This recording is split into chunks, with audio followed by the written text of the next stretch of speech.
Look out, she's a fair girl, land of the free.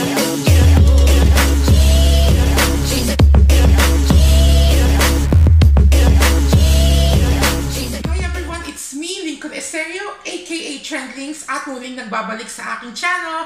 So hi everyone, especially to my viewers, to my baby linkers, which is my avid subscribers. Thank you so much. At talagang, ito yung lagi kong acknowledgement. So sa mga hindi pa talaga nakakakilala sa akin, ito po lagi yung introduction ko na talagang thank you to all of my subscribers na talagang pinagkatiwalaan yung channel ko sa pamamagitan ng pag-subscribe sa aking YouTube channel. At sana po ay na-click nyo na rin po yung notification bell para i-update po kayo ni YouTube, ino-notify kayo ni YouTube kung sakaling meron akong mga bagong video na i-upload katulad nito sa aking YouTube channel. So kung kayo po ay baguhan, napadpad sa aking YouTube channel, well, this is Lincoln Eserio, aka Trendlings. I have a lot of videos to be offered. Kung titignan nyo po, karamihan ng mga videos ko ay mga pampa-beauty, whitening product, but nagre-review din ako ng mga pampaswerte, mga feng shui, lucky charm, at nagre-review din ako ng mga gadget, food, appliances, anything and everything. Basta kung saan po ako magaling, kung saan larangan ako magaling, doon po ako doon ko po gumagawa ng review or video. So, speaking of pampaswerte, so nakita niyo na yung as you saw it on the thumbnail at sa title. So, this is all about feng shui, lucky charm na i-introduce ko po sa inyo. So, actually, hindi ko alam kung paano ito sisimulan sa totoo lang. Kasi, kaya ako ito gagawin itong video na ito just to share you a knowledge at information dito sa binili kong anti-evil na lucky charm. Sa totoo lang, kasi alam naman natin, hindi ko talaga alam kung paano ko ito sisimulan. Pero, sisimulan ko sa salitang inggit. Okay, sa totoo lang, alam naman natin tayo, nakakaranas tayo ng kinaiinggitan tayo. Maraming naiinis sa atin na tao kahit wala tayong ginagawang masama. Maraming naiimbyer na sa atin, galit na galit sa atin kahit alam natin wala tayong ginagawang maganda sa kanila. Kahit hindi naman tayo ganun ka-close sa mga taong yun, pero galit na galit sila sa atin. So yun po yung tinatawag na inggit. So that's why I am doing this video right now to share this. Yes, so ito po yung, yes, you heard it right. So ngayon nagkaka-idea na kayo kung ano. Ito po yung ini-introduce ko sa inyo na very effective. Kasi more than 1 month ko na siya ginagamit at parang nakakakita na po talaga ako ng positive outcome nung sinabit ko to sa bahay ko. So, kumbaga sa Chinese feng shui, sa mga lucky charm, ito yung parang bagwa. Para siyang alternative sa bagwa, okay? Kasi yung, alam niyo po ba yung bagwa, yung kulay pula, alam niyo kay Chris Aquino yun?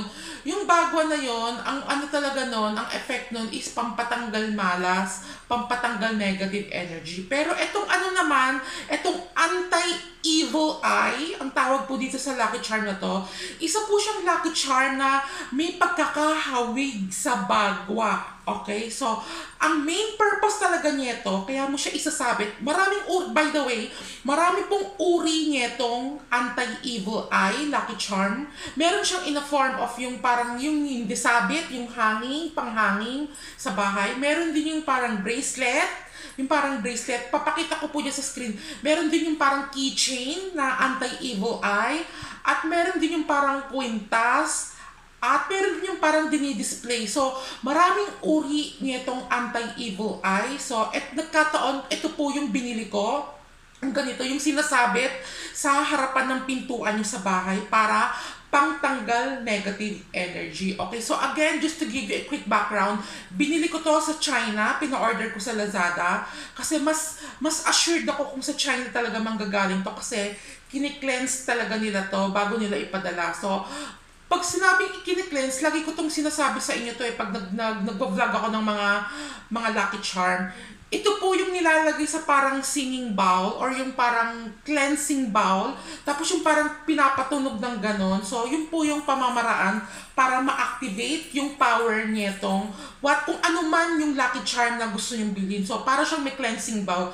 Pwede nyo po i-search sa Google yung kung sakaling hindi nyo naintindihan, okay? At isa pang paraan para ma-activate yung lucky charm. So, sabihin natin anti-evil eye.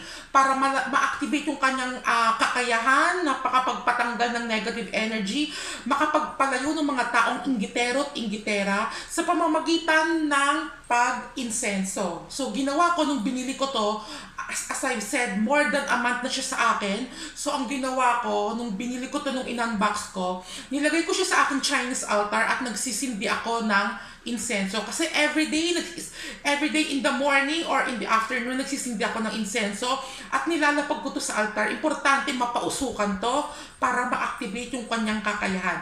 Yun po yung base sa aking kaalaman at sa pagkaka-research ko as a Chinese. So, yun po yung, kasi alam naman natin may kanya-kanya tayong pamamaraan as a Chinese. So, well, again, sinishare ko to based on my opinion, based on sa mga nakikita ko, sa mga naging experience ko. So, yun po yung dalawang pamamaraan para ma-activate yung kakayahan ng isang Lucky Charm. So, whenever you buy a Lucky Charm, whether it's Piyaw or yung Lucky 8 mantra, or ito yung anti-evil eye, kahit ano pang Lucky Charm yan, make it sure bago nyo i-display, bago nyo isuot, sa kung ano man yan, kailangan naka-cleansing talaga. Ipa-cleansing bowl nyo talaga siya, ipa-cleansing nyo, or pag wala yun, ipa-insenso nyo para mabasbasan, kumbaga. Okay? So, again, yun nga, binili ko to sa Lazada sa China. So, I'm pretty sure naman talaga na bago nila pinadala to, talagang cleansing bowl muna. So, parang binindisyonan, kumbaga sa Tagalog. Tapos, yun nga, yung pagdala dito, ini-insenso ko pa rin para at least talagang ma-activate yung kanyang power, okay, which is yung pinaka-main kakayahan niya, itong anti-evil eye, whether it's bracelet or yung panghanging sa door, sa kwintas or whatsoever. Ang main purpose talaga niya is pampatanggal ng negative energy. Kasi kung papansinin niyo po, para siyang eye, di ba, mata, anti-evil eye. So, yung characteristic niya, may pagkakahawig sa bagwa. Okay, so hinihigop niya yung mga negative energy, yung mga malas, and then pag nahigop niya, parang iba-bounce back niya, parang gano'n. So, yun po yung isang kakayahan or characteristic niya, itong anti-evil eye. Okay, so kung kayo po ay katulad ko, maraming naiinggit sa akin, maraming naiinis sa akin, pero ang pamamaraan nila, sobrang tahimik lang talaga sila. Kasi yun po yung tanging pamamaraan nila para maka-rest back sa akin. Okay, so, pero alam ko naman talaga na inggit sila. Kasi ang mga taong inggit talaga, marami silang form para makapagpanakit ng kapwa. Minsan, kapag inggit sa'yo yung isang tao, syempre, pag sinabi mong inggit yung tao, negative yan, nega sa atin, yung kailangan natin mapaalis yung mga nega, yung mga taong inggit, kailangan mapalayo natin sila. That's why ini-introduce ko sa inyo tong anti-evil eye, kasi sila mismo evil eye talaga sila, kasi sobrang inggit sila sa kapwa. Minsan nakakapanakit sila ng kapwa sa pamamagitan ng pagjo-joke nila. Doon nila dinadaan para pag gusto nilang saktan ka or gusto ko nilang paringgan, idadaan talaga nila sa joke. So sila po yung mga tinatawag na evil eye. So ito po yung anti-evil eye, pangontra doon sa mga taong may masasama ang budhi, negative energy, yung parang gustong-gusto kong ibagsak, alam mo yon, ng mga plastikada, basta ang pinaka-main purpose niya to is panglaban sa anti-jealousy, okay? So, mas maganda kung kayo po ay nagtatrabaho or lumalabas ng bahay, tawag dito, bumili po kayo bukod sa pangsabit sa bahay, bumili po kayo nung bracelet. Kasi may mga bracelet po, nakita niyo naman siguro sa picture, may mga bracelet na ganito, yung mga keychain or yung kwintas. Mas maganda yung nadadala nyo kahit saan man kayo magpunta para pang-protection sa mga taong nega, sa mga taong mas malalakas ang inggit, na hindi ka nila kayang pantayan, parang yung kasayahan nila, parang iyon yung ikaka-stroke nila. Pag masaya-masaya ka, puro magaganda yung nangyayari sa'yo, yun yung hindi nila nagugustuhan. So, yun po yung mga taong may negative energy.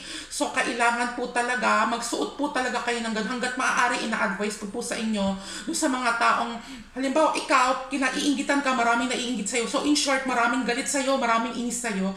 I prefer na bumili ka ng anti-evil eye na bracelet or keychain para wherever you go, talagang bitbit mo siya para maiprotect ka niya from negative energy. So pag sinabing negative energy po, protektahan ka niya, hindi lang yun sa mga taong inggitera, ipoprotektahan ka niya sa aksidente, sa sakit, at sa mga bad news, yung mga kamalasan, okay? So yun po yung pinaka-main purpose niya.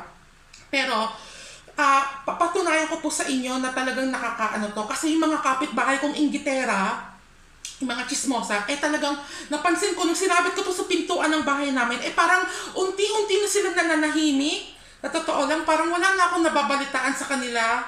Unlike noon, yung talagang, kung wala pa ako talaga nyeto, talagang nararamdaman ko yung presensya ng mga inggit nila. Hindi lang yung mga kapitbahay ko, pati yung mga kaibigan ko, kung nasaan man sila, talagang alam naman nila na talagang may inggit sa puso nila, whether it's your my kapitbahay or not. At sa pamamagitan nito, unti-unti na silang nananahimik, okay? So, minsan, yung iba, idadaan nila sa social media, yung paparinggan nila. Pero alam mo nga, pag mga nega, kailangan talagang wag papansin, okay? Kasi kailangan nyo talagang gumamit nito at isuot nito para yung negative energy nila, hihigupin niya itong anti-evil eye para i-bounce back sa kanila, para yung kamalasan nila na iaano sa atin, sa kanila mapupunta yung malas. Okay, kaya lagi kong mahigpit na binibilin sa inyo sa mga taong kinaiinggitan. Kung kayo po ay kinaiinggitan, bumili po talaga kayo nito. I suggest, kasi bibili ako ng bracelet nito on the go na nag-order na ako sa Lazada. Nagkataon lang nauna lang tong pangsabit sa bahay para at least protektado yung bahay ko sa mga negative energy, sa mga bad news, sa mga illnesses, sa mga sakit, at kung anik-anik pa, lalong-lalo na sa mga taong inggitero at inggitera, diba? So, which is, yun na nga, unti-unti na nga nawawala yung mga taong inggit. Lalong-lalo na po yung mga kapitbahay ko na talagang walang alam kundi alam mo na, yung mga nega talaga. So ngayon hindi ko na nararamdaman yung presensya nila. At yung mga iba kong pakaibigan na sobrang inggitera na takot masapawan, lahat gagawin, pero deep inside, sapaw na sapaw sila. So, how to be me po, di ba? So, ang daming gumagaya sa akin, pero hindi nila ako mapantayan, okay? So, dahil po dito yung sa anti-evil eye. So malamang kung napapanood na nila tong video na to, talagang nasasaktan na sila kasi sa ngayon malamang nahihigop na niya itong anti-evil eye na to, yung mga negative energy ng mga taong malaki ang inggit, malaki yung galit, kahit wala ka namang ginagawa, at iba-bounce back niya ito. So napakaganda talaga niya itong anti-evil eye na to kasi pang-protection natin to para i-bounce back sa kanila yung malas, para sila po yung mamalasin, sila po yung may mangyayaring hindi maganda kasi nadidetect niya itong anti-evil eye na to, itong amulet na to, yung mga taong may negative energy. As I've said, kasi sabi ko nga, hinihigop niya yung mga negative energy and then ititilapon niya pa bounce back dun sa mga kung sino man yung may-ari na yung negative energy. So might as well, kung bibili kayo nito, bukod pa doon sa pangsabit sa bahay, bumili kayo ng bracelet, yung mga kwintas, or kung may hikaw, para at least kahit saan man kayo magpunta, hindi po kayo lalapitan ng malas, po protectionan kayo nito, at hihigupin niya yung pamamagitan ng mata niya, yung mga negative energy, para i-bounce back doon sa taong yon, para sila po yung mamalasin at hindi ikaw. Okay? So, isa din po, nakakapagbigay din po to ng swerte, lucky charm, sa inyong bahay pag nagsabit po kayo. At syempre sa inyong sarili, okay? Pero as I've said, ang pinaka-main purpose talaga niya ito, yung pinaka-main power niya or pinaka-main characteristic niya is to bounce back the negative energy. Hihigupin niya muna, tapos and then ibabalik niya doon kung sino man yung may-ari ng negative energy na yun, para sila po yung mamalasin, sila yung magkakasakit, sila yung marami sila makakaaway, basta puro hindi magandang mangyayari dun sa mga taong may masasamang intensyon sa atin. So, kailangan po talaga natin ng protection. So, I can recommend this. That's why I am doing this video. So, kung kayo po ay katulad ko na talagang kinaiinggitan, maraming naiinggit, yes, 100%. Taas no kung sinasabi maraming naiinggit sa akin, pero hindi nila pinapaalam at dinadaan nila minsan sa joke, at isa pang pangganti nila minsan sa pananahimik. Yun po yung isang pangganti nila sa pananahimik nila, okay? So, pero as I've said, ngayon pa lang, kung napapanood na nila to, malamang hinihigot na niya itong negative energy na to, yung mga negative energy nila.